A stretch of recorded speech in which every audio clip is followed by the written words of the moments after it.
e alguns conseguiram ali, a defesa ucraniana conseguiu segurar, né? Mas passou bastante, 140, se eu não me engano.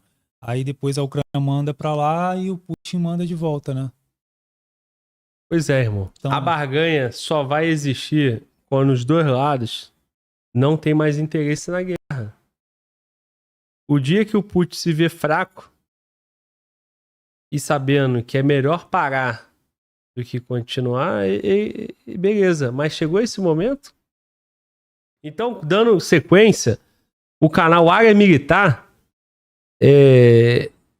preparou um vídeo, nós vamos reagir. Um vídeo de hoje, de ontem, né, no dia 21. Urgente, Rússia lança ICBM? isso mesmo, ICBM. E atinge a Ucrânia pela primeira vez na história. Olha isso, cara. Olha isso. Então, Mano Walter falou que foi em torno de 4 da manhã do dia 21, esse ataque da Rússia. Nós estamos 4 da manhã do dia 22, né? E vamos reagir, vamos entender, vamos nessa. Como eu já falei, o canal é Área Militar. Dias após os Estados Unidos e a Ucrânia desafiarem o que o Kremlin declarou rompimento da linha vermelha na guerra, a Rússia fez o impensável até então. E agora a guerra na Ucrânia está a um passo do início da guerra nuclear. A Rússia lançou um míssil balístico intercontinental em ICBM durante a madrugada de quinta-feira, visando a cidade de Dnipro, no centro-leste do país, sendo a primeira vez que Moscou usa um míssil desse tipo na guerra e o primeiro ataque ICBM da história da humanidade. Em uma declaração na manhã desta quinta-feira, a Força Aérea da Ucrânia não especificou o tipo exato de míssil, mas disse que ele foi lançado da região russa de Astrakhan, que faz fronteira com o Mar Cáspio, na Rússia. O relatório disse que o balístico intercontinental foi disparado contra a cidade de Dnipro junto com outros 8 mísseis hipersônicos e que os militares ucranianos abateram alguns deles. As imagens que registram esse momento são impressionantes. Embora o alcance de um ICBM pareça excessivo para uso contra a Ucrânia, tais mísseis são projetados para transportar ogivas nucleares, e o uso de um deles serviria como lembrete assustador da capacidade nuclear da Rússia e uma mensagem poderosa de potencial escalada a partir desse momento. O desenvolvimento ocorre à medida que a guerra assume uma dimensão internacional crescente. O que foi falado aí é que junto foram 8 mísseis, né? ICBM. Oi? ICBM. Não, um ICBM, isso, né? E o outro supersônico. Não é isso? Junto com outros 8 mísseis hipersônicos, abateu alguns. Alguns quanto? 2? Mas passou bastante. E outra coisa, olha o recado. Eu já teria feito um ataque nuclear, passou, ninguém pegou nada. Foi só um aviso. Do mesmo jeito que passou esse aqui, o próximo vai com ogiva nuclear. Isso, é esse o recado. Vocês não conseguiram deter, então vocês estão vulneráveis. É isso que eu tô te falando. A comemoração pela autorização do Biden, né, de usar o HIMARS, só é válida se a Rússia não tivesse força maior. Mas a Rússia tem força maior, pô.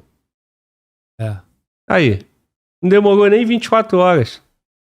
Continuando o vídeo. O desenvolvimento ocorre à medida que a guerra assume uma dimensão internacional crescente, com a chegada de tropas norte-coreanas para ajudar a Rússia no campo de batalha. Um desenvolvimento que autoridades dos Estados Unidos disseram ter motivado a mudança de política do presidente americano Joe Biden em permitir que a Ucrânia dispare mísseis de longo alcance dos Estados Unidos contra a Rússia.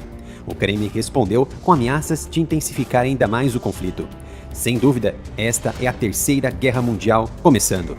O ataque acontece 2 dias após o presidente russo Vladimir Putin assinar uma doutrina nuclear revisada, que reduz formalmente o limite para o uso de armas nucleares pelo país. A Ucrânia disparou na terça-feira vários mísseis de longo alcance fornecidos pelos americanos e, segundo relatos, disparou Storm Shadow, de fabricação britânica, na quarta-feira contra a Rússia. Na terça, o Putin muda a doutrina. Na quarta, a Ucrânia faz os lançamentos e menos de 24 horas dá uma resposta mais forte ainda. Já havia alertado os Estados Unidos e outros aliados da OTAN que permitir que a Ucrânia usasse armas de longo alcance fornecidas pelo Ocidente para atingir território russo significaria que a Rússia e a OTAN estariam em guerra. A nova doutrina permite uma potencial resposta nuclear de Moscou, mesmo a um ataque convencional contra a Rússia, por qualquer nação apoiada por uma potência. Embora a doutrina preveja uma possível resposta nuclear da Rússia a um ataque convencional, ela é formulada de forma ampla para evitar um compromisso firme de usar armas nucleares e manter as opções de Putin em aberto. O chefe da inteligência estrangeira russa, Sergei Narinsky, disse em uma entrevista publicada na quarta-feira que Moscou retalharia contra países da OTAN que facilitassem ataques em mísseis ucranianos de longo alcance contra território russo.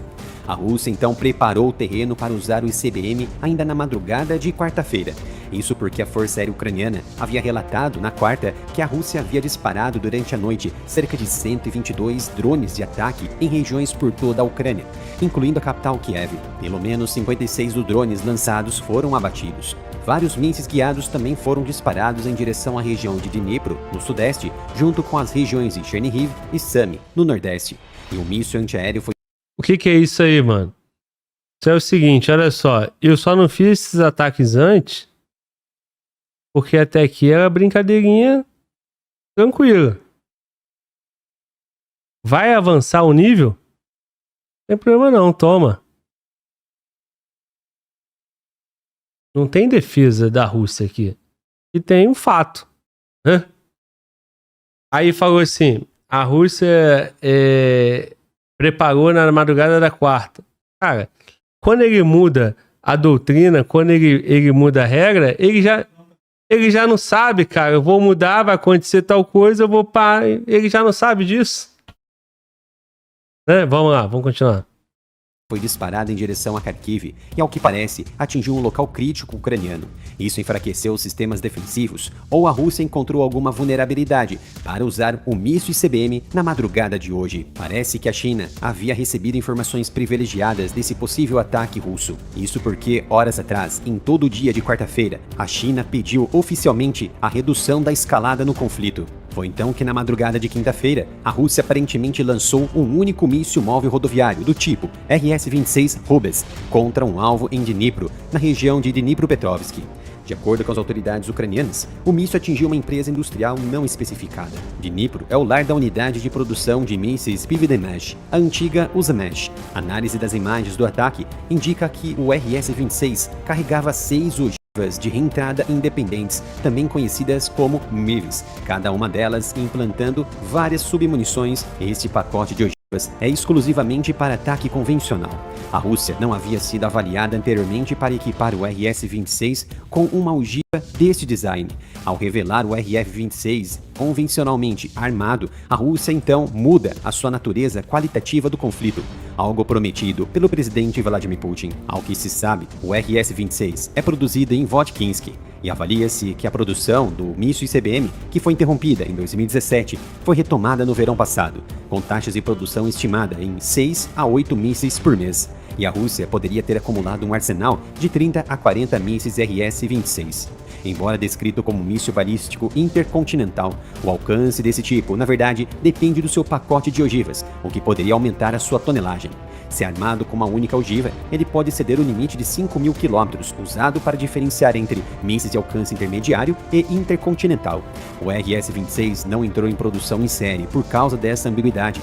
Na época, a Rússia era signatária do Tratado de Não Proliferação de Mísseis Intermediários, que proibia os mísseis de alcance intermediários. Avalia-se que o pacote de ogivas convencionais e 6 ogivas usadas contra Dnipro teria feito o RS-26 cair na classificação de mísseis de alcance intermediário. E o presidente americano Donald Trump se retirou do tratado em 2019, após constatar exatamente essas irregularidades cometidas pela Rússia. Observe essa imagem do momento exato em que as ogivas não nucleares caíam na cidade ucraniana. O possível uso de um míssil balístico intercontinental pela Rússia é uma mensagem clara ao Ocidente de que o país tem capacidades maiores do que as demonstradas anteriormente. Apesar de não ter sido um ataque nuclear, o míssil ICBM russo empregado no ataque faz parte do arsenal nuclear da Rússia e foi a primeira vez que um país usou um ataque real e não simulado de um ICBM. Hoje, Putin cumpriu algumas de suas promessas. A próxima pode ser um ataque nuclear na Ucrânia e as outras dentro da OTAN. Este é um novo canal dedicado... Cara, então, ele fala do tratado, né? Mano, volta. Ele fala do tratado, ele fala da capacidade, né? Interrompeu em 2017, voltou a produzir, pode fazer 8 por mês. Isso. Último verão, nós estamos em novembro, o último verão lá é o quê? É meio do ano? Meio do ano, isso. Em 4 meses, 5 meses, já pode ter 40 dessa aí. Isso aí. Fora o que ninguém sabe. Que começou a ser produzido lá atrás, né? Exatamente, né? E aí, a Ucrânia tem desse aí pra usar? Agora, cara, essa região que olha só, mano, Walter, sente isso, cara. Na quarta-feira, parecia que tava no game, né? Parecia que tava no jogo. Isso. Né? Com uma capacidade de barganha. E volto a dizer, essa barganha da Ucrânia, comparado à região dominada pelo Putin, né? Não é nada. O Putin não vai ceder, porque ele perdeu ali Kursk, se ele tem todas as outras regiões, né, do Donbás ali, né? Isso.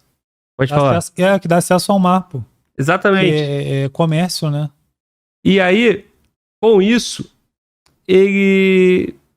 fora que ele já tem uma região muito mais interessante, muito mais rica, né, um ponto totalmente estratégico de produção de riqueza da Ucrânia e ainda de defesa militar para ele.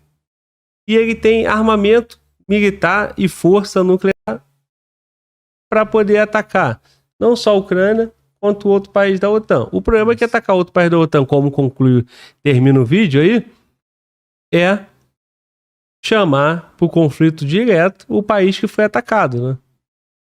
E todos os países da OTAN aqui na Europa, sabendo disso, o que eles fazem?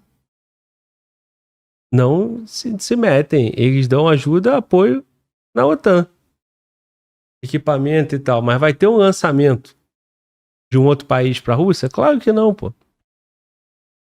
Certo? Certo. E aí? O jogo é jogado, né? E o que isso vai mudar? Isso obriga automaticamente a OTAN reagir. E aí, o que tu acha? Vai acontecer o quê? Bom, eu acho que a OTAN não reage, ela vai continuar mandando apoio ali para a Ucrânia, né? Só que assim, cara, é isso. A OTAN ela vai mandar o apoio para a Ucrânia, só que não chega nem perto da capacidade da Rússia. Então, assim, como é que vai ser esse desfecho aí? A gente está no final de novembro. Ainda tem aí mais 60 dias, né? Até o Trump entrar, né? Assumir a presidência. E quantas decisões mais o Biden vai tomar parecidas com essa, endossando ali as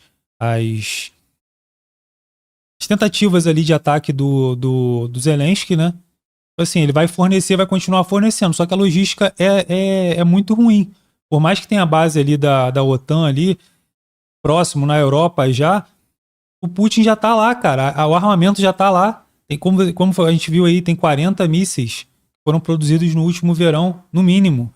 Fora os outros anos. E fora muitos e muitas outras coisas que o Putin tem que até chegar na Ucrânia não vai dar certo, cara. A logística não é pertinho. Não é Rio-São Paulo. Pô, irmão, é muita coisa, é muito longe. Exato. É muito longe. Exato. Irmão, eu passei o olho aqui enquanto tu falava, o chat está repercutindo que o hipersônico não tem como ser neutralizado, né? Uhum. E ele lançou, né, o ICBM. Isso. E lançou mais 8 hipersônicos. Ele tem de montão. Isso aí foi a amostra grátis. E poderia, aquela ali poderia ser o nuclear. E cada míssil, né? O ICBM ele carrega vários mísseis também, né? Você viu o ataque ali, cai vários. Sim, assim, em sequência são vários mísseis que dá caem. Dá pra ver as ogivas, tinham 6, caíram duas e outras 2. Então, tem uma capacidade aqui, eu vi o chat discutindo entre 1.600 quilômetros, outro falando até 3.000 quilômetros. É muita coisa. Muito. Enquanto o equipamento da Ucrânia recebido pelos Estados Unidos vai a 300 quilômetros. E a autorização é restrita. Então, assim, tirando todo o escudo ali que o Putin já conquistou, tirando toda a capacidade econômica, o acesso ao Mar Negro, toda a parte comercial que ele pode explorar, aquela região dele ali é o interesse principal. Se acabar do jeito que tá ali, acho que só falta Odessa, né? E ele não conseguiu conquistar. O resto, irmão, ele deve estar contando um dia pro Trump chegar e falar, não, beleza, vamos lá, pagou. Cada um fica com o seu prejuízo, entendeu, mano? Mano, foto. Tu tá arrebentado, mano. O cara te destruiu. E tu deu um soco nele, pô. Isso. Não, pô, deu um soco nele. Tu tá roxo, quebrado, braço torto. É mais ou menos isso, né? Vamos nessa? O que você tá olhando aí, cara? Tô vendo aqui, tô tentando ver o mapa aqui e vou tentar entrar naquele site lá. Eu esqueci o nome do site, cara. Deep State. Deep State. Vou dar uma olhada aqui. E outra coisa, né, que o chat está repercutindo aqui, que eu concordo também. Se estão afirmando que os caras conseguem produzir 8, pode ter certeza que produz mais, pô. E pode ter certeza que tem mais. Não tem 40 mesmo. só. É isso mesmo, Galvão. Você tá certo. É Odessa ali, Kherson tem parte ali que já tá dominado, né? E a outra parte aqui tá em verde, né? O mapa. Mas dá pra ver aqui bastante coisa aqui, ó. Regimento russo. Já ao lado É o ali quê? Donetsk, Luhansk? Luhansk, Donetsk e... Caramba. Mariupol. Isso. E Odessa não teve sucesso, né? Tem parcialmente, né? Isso. Não, eles não cruzaram Kherson, né? Eles não cruzaram Kherson, aí depois Odessa, né? Então, seria o ganhar 100%. Mas já tá ganhando 80%. Pois é, Carol, é um indicativo de como essa guerra, esse conflito na Ucrânia tem escalado nos últimos dias e muito provavelmente vai piorar nas próximas semanas, muito provavelmente até a posse do presidente eleito dos Estados Unidos, Donald Trump, nos Estados Unidos. Porque o que está acontecendo agora são os dois lados, Ucrânia e Rússia, tentando melhorar a sua posição, tentando atacar com máxima força possível o outro lado, para sentar numa mesa de negociações eventualmente, caso o presidente Donald Trump, presidente eleito, force essa negociação numa posição mais forte. Agora, esse ataque, se for confirmado, com um míssil balístico intercontinental é extremamente preocupante, Carol. Até pelos sinais que um ataque como esse manda, não só para a Ucrânia, mas também para o Ocidente. E isso, obviamente, é uma retaliação, mais uma vez, se esse ataque for confirmado, porque o Kremlin até agora se mantém em silêncio, não confirmou o uso desse tipo de mísseis contra a Ucrânia, a informação é do lado ucraniano, mas se isso for confirmado, é um sinal muito forte contra o Ocidente, porque esses mísseis balísticos intercontinentais são mísseis desenhados para atacar a longuíssima distância, mais de 5.500 quilômetros, mais de 6.000, alguns desses mísseis podem chegar a 9.000 quilômetros de distância, portanto poderiam atingir vários lugares do mundo, praticamente todos os pontos do mundo. Não é necessário para a Rússia usar esse tipo de mísseis contra a Ucrânia. Eles têm mísseis de média distância que poderiam perfeitamente ser utilizados na guerra. A preocupação aqui é que isso seja um sinal para Kiev de que a Rússia pode atingir qualquer ponto do seu território, mas também para o Ocidente. Um sinal de que os russos, se assim quiserem, têm armas para atingir qualquer capital da Europa e muitas cidades dos Estados Unidos Por exemplo, é uma retaliação clara ao uso que a Ucrânia fez nos últimos dias de mísseis de longa distância, mas uma longa distância muito menor do que essa dos mísseis balísticos intercontinentais. Os mísseis que a Ucrânia usou são mísseis de até 300 quilômetros apenas e usaram mísseis americanos e também britânicos contra alvos militares dentro do território russo. Então é a Rússia dizendo e lembrando o mundo que tem capacidades militares muito mais fortes e pode eventualmente usar essas capacidades militares caso a Ucrânia continue usando esses mísseis americanos e britânicos para ataque no território russo. Essa também é uma novidade, esses ataques dos ucranianos contra o território russo, porque até então eles só eram permitidos utilizar esses armamentos em território ucraniano e o território ocupado pelos russos. A própria Casa Branca, a União Europeia não permitiam que os ucranianos usassem esses mísseis de mais longa distância contra alvos dentro da Rússia por temer justamente essa escalada que está acontecendo.